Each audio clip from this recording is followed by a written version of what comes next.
ಬಳ್ಳಾರಿ ಲೋಕಸಭಾ ಕ್ಷೇತ್ರಕ್ಕೆ ಕಾಂಗ್ರೆಸ್ನಿಂದ ಗುಜ್ಜಲ್ ನಾಗರಾಜ್ ಅವರಿಗೆ ಟಿಕೆಟ್ ನೀಡಬೇಕು ಎಂದು ಒತ್ತಾಯಿಸಿ ದಿಢೀರ್ ಪ್ರತಿಭಟನೆ ನಡೆಸಿದ ಘಟನೆ ಹೊಸಪೇಟೆಯಲ್ಲಿ ನಡೆದಿದೆ.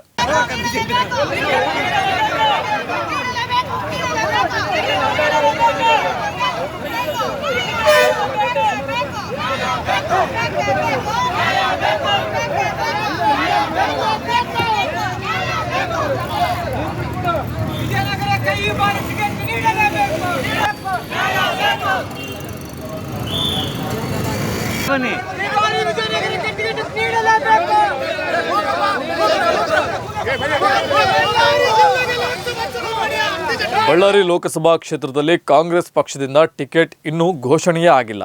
ಕೇವಲ ಸಂಡೂರು ಶಾಸಕ ಇ ತುಕಾರಾಂ ಅವರಿಗೆ ಟಿಕೆಟ್ ಫೈನಲ್ ಆಗಿದೆ ಎಂಬ ಮಾಹಿತಿಯೊಂದು ಹೊರಬೀಳುತ್ತಿದ್ದಂತೆಯೇ ಬಂಡಾಯ ಶುರುವಾಗಿದ್ದು, ಹೊಸಪೇಟೆಯ ಕಾಂಗ್ರೆಸ್ ಮುಖಂಡ ಗುಜ್ಜಲ್ ನಾಗರಾಜ್ಗೆ ಟಿಕೆಟ್ ನೀಡಲು ಒತ್ತಾಯಿಸಿ ಹೊಸಪೇಟೆಯಲ್ಲಿ ದಿಢೀರ್ ರಸ್ತೆ ತಡೆ ಮಾಡಿದ ಕಾಂಗ್ರೆಸ್ ಕಾರ್ಯಕರ್ತರು ಪ್ರತಿಭಟನೆ ಮಾಡಿದ್ದಾರೆ. ತಹಶೀಲ್ದಾರ್ ಕಚೇರಿ ಮುಂಭಾಗದಲ್ಲಿ ರಸ್ತೆ ತಡೆದು ಪ್ರತಿಭಟನೆ ಮಾಡಿದ ಮುಖಂಡರು, ಕಾರ್ಯಕರ್ತರು ಈ ಭಾಗದ ಕಾರ್ಯಕರ್ತರಿಗೆ ಟಿಕೆಟ್ ಕೊಡಬೇಕು ಎಂದು ಒತ್ತಾಯಿಸಿದ್ದಾರೆ. ಈ ನಡುವೆ ಪೊಲೀಸರು ಹಾಗೂ ಕಾಂಗ್ರೆಸ್ ಕಾರ್ಯಕರ್ತರ ನಡುವೆ ವಾಗ್ವಾದ ನಡೆದಿದ್ದು, ಚುನಾವಣಾ ನೀತಿ ಸಂಹಿತೆ ಇರುವ ಹಿನ್ನೆಲೆಯಲ್ಲಿ ರಸ್ತೆ ತಡೆ ಮಾಡುವ ಹಾಗಿಲ್ಲ ಎಂದು ವಾರ್ನಿಂಗ್ ನೀಡಲಾಗಿದೆ ಎಂದು ತಿಳಿದು ಬಂದಿದೆ. ಬಳ್ಳಾರಿ ಜಿಲ್ಲೆ ಲೋಕಸಭಾ ಚುನಾವಣೆಯಲ್ಲಿ ನಮ್ಮ ಗುಜ್ಜಲ್ ನಾಗರಾಜ್ ಆಕಾಂಕ್ಷಿಯಾಗಿದ್ದರು. ದಯಮಾಡಿ ಈ ಭಾಗದ ಪಶ್ಚಿಮ ಭಾಗದಲ್ಲಿ ಯಾವಾಗಲೂ ಟಿಕೆಟ್ ಕೊಟ್ಟಿಲ್ಲ. ಈ ಸರಿ ಕೊಟ್ಟು ಇದು ಅನುಕೂಲ ಮಾಡಿಕೊಡ್ಬೇಕಂತ ಹೇಳಿ ಎಲ್ಲ ಪರವಾಗಿ ಮೀಡಿಯಾದಲ್ಲಿ ಕೇಳ್ಕೊಳ್ತಿದ್ದೇನೆ. ದಯಮಾಡಿ ಎಲ್ಲರೂ ಹಲವಾರು ಕಾರ್ಯಕರ್ತರು ಬೆಳೆಸಿದ್ದಾರೆ. ಕಾರ್ಯಕರ್ತರ ಇದುವರೆಗಾಯ್ತು ಯಾವುದೇ ಇದು ಮಾಡಲಾರ್ದಂಗೆ ಆಕಾಂಕ್ಷೆ ಇಲ್ಲದಂಗೆ ಮಾಡಿದ್ದಾರೆ. ಪಕ್ಷಕ್ಕೋಸ್ಕರ ಅವರು ಟಿಕೆಟ್ ಕೊಡ್ರು ಅಂತ ಹೇಳಿ ನಾನು ಕೇಳ್ಕೊಳ್ತಿದ್ದೇನೆ. ದಯಮಾಡಿ ಹೈಕಮಾಂಡ್, ರಾಜ್ಯ ಸರ್ಕಾರದಾಗಲಿ ಹೈಕಮಾಂಡ್ ಆಗಲಿ ಅವ್ರು ಟಿಕೆಟ್ ಘೋಷಣೆ ಮಾಡಬೇಕಂತ ಹೇಳಿ ನಾವು ಮುಖಾಂತರ ಕೇಳ್ಕೊಳ್ತಿದ್ದೇವೆ. ಯಾಕಾಗಿ ಅವ್ರಿಗೆ ಹಲವಾರು ವರ್ಷಗಳಿಂದ ಪಕ್ಷಕ್ಕೋಸ್ಕರ ದುಡಿದ್ರು, ಅದಕ್ಕೋಸ್ಕರ ಕೊಡ್ರಿ ಅಂತ ಕೇಳ್ತಾ ಇದ್ದೀವಿ ನಾವು.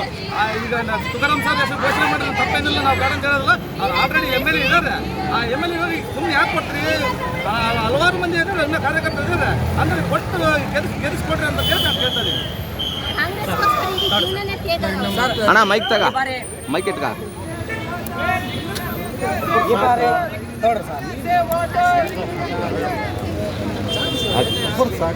ಈ ಬಾರಿ 2024 ಬಳ್ಳಾರಿ ಲೋಕಸಭಾ ಚುನಾವಣೆಯಲ್ಲಿ ಕಾರ್ಯಕರ್ತರ ಬೆಂಬಲಿತ ಅಭ್ಯರ್ಥಿ ಗುಜ್ಜಲ್ ನಾಗರಾಜ್ ಅಂತೇಳಿ ಎಲ್ಲ ತಾಲೂಕುಗಳಲ್ಲಿ ಕೂಡ ಪೋಸ್ಟ್ಗಳನ್ನು ಬಿಡುಗಡೆ ಮಾಡಿ ಕಾರ್ಯಕರ್ತ ಸ್ವಯಂ ಪ್ರೇರಿತವಾಗಿ ಇವತ್ತು ಗುಜ್ಜಲ್ ನಾಗರಾಜ್ ಅವರಿಗೆ ಸಪೋರ್ಟ್ ಮಾಡಿದ್ದೀವಿ.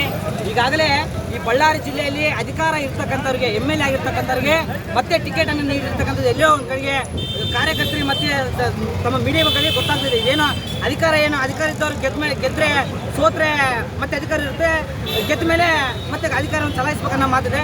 ಸಾಮಾನ್ಯ ಕಾರ್ಯಕರ್ತನಾಗಿ ಈ ಭಾಗದ ಪಶ್ಚಿಮ ತಾಲೂಕುಗಳಲ್ಲಿ ಮತ್ತು ಅಖಂಡ ಬಳ್ಳಾರಿ ಜಿಲ್ಲೆಯಲ್ಲಿ ಸತತ ಹೋರಾಟದ ಮೂಲಕ ಸಮುದಾಯವನ್ನು ಕಟ್ಟಿಕೊಂಡು ಕಾಂಗ್ರೆಸ್ ಕಾರ್ಯಕರ್ತರನ್ನು ಹುಟ್ಟಾಕಿ ಯಾರು ಪಕ್ಷದ ಜಾಂಡ ಹಿಡಿಲಾರದಂಥ ಸಂದರ್ಭದಲ್ಲಿ ಕಾಂಗ್ರೆಸ್ ಪಕ್ಷದ ಜಾಂಡಗಳನ್ನು ಕೊಟ್ಟು ಕಾರ್ಯಕರ್ತರ ಬೆನ್ನೆಲುಬಾಗಿ ಸಪೋರ್ಟಿವ್ ಆಗಿ ಧೈರ್ಯವಾಗಿ ನಿಂತಹ ಗುಜ್ಜಲ್ ನಾಗರಾಜ್ ಅವರಿಗೆ ಟಿಕೆಟ್ ಕೊಟ್ಟರೆ ಈ ಭಾಗದಲ್ಲಿ ಗೆಲ್ಲಿಸ್ತೀವಿ. ಇಲ್ಲಾಂದರೆ ನಾವು ಕಾಂಗ್ರೆಸ್ ಕಾರ್ಯಕರ್ತರು ಕಾಂಗ್ರೆಸ್ ಪಕ್ಷಕ್ಕೆ ಸಾಮೂಹಿಕವಾಗಿ ರಾಜೀನಾಮೆ ನೀಡಬೇಕಂತೇಳಿ ನಾವು ಒತ್ತಾಯಿಸಿ ನಾವಾಗಲೇ ತೀರ್ಮಾನ ತಗೊಂಡಿದ್ದೀವಿ.